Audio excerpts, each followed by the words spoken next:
নমস্কার। বুধবার দিনটাকে কিভাবে সাকসেস ডেতে পরিণত করবেন তার একটা ছোট্ট প্রতিকার বলবো। সেটি হচ্ছে, আমাদের হিন্দু ধর্ম অনুসারে বুধবার হলো গণপতির দিন। এই দিন গণেশের উপাসনা করলে, গণেশের পুজো করলে, গণেশ মন্ত্র জাপ করলে কিন্তু এই দিনটাকে আপনারা সাফল্যের দিন করে তুলতে পারবেন। অর্থাৎ এই দিনে যে কাজই করবেন সেটি কিন্তু সাফল্য নিয়ে আসবে।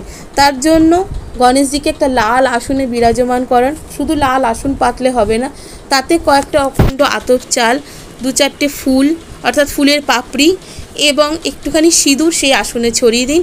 তারপরে সেখানে গণেশজিকে বিরাজ করান এবং গণেশজির কাছে একটা সবুজ রঙের ওড়না, দেখবেন ঠাকুরের যে কাপড় পাওয়া যায় সেখানেই থাকবে, সেখান থেকে বুধবার দিনকে এটা করবেন। গণেশজিকে সবুজ রঙের ওড়না অর্পণ করুন, দুর্ব ঘাস দিন, প্রসাদ হিসাবে গুড় দিতে পারেন।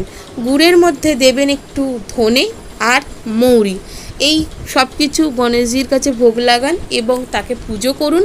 পুজো করার পর যে ধনেটা আর যে গুড়টা দিয়েছেন সেই আর মৌরিটা, এই যে 3টে জিনিস দিয়েছেন সেটা প্রসাদ স্বরূপ সবার কাছে দিতেও পারেন। আর খানিকটা ধনে এবং মৌরি নিজের কাছে রেখে দেবেন। যখনই কোনো সাফল্যের কাজে যাবেন, অর্থাৎ যে কাজটা আপনার মনে হবে যে এতে আমাকে সাফল্য অর্জন করতেই হবে, খুব দরকারি কাজ, এই কাজটা আমাকে সম্পূর্ণ করতেই হবে, এরকম দরকারি কাজে বেরোনোর সময় সেই ধনে আর মৌরিটা অল্প একটুখানি মুখে নেবেন, অর্থাৎ খেয়ে নেবেন, দিয়ে তারপর আপনি সেই কাজে বেরোন। দেখবেন যে কাজেই যাচ্ছেন না কেন সেটা কিন্তু আপনার সফল হচ্ছে।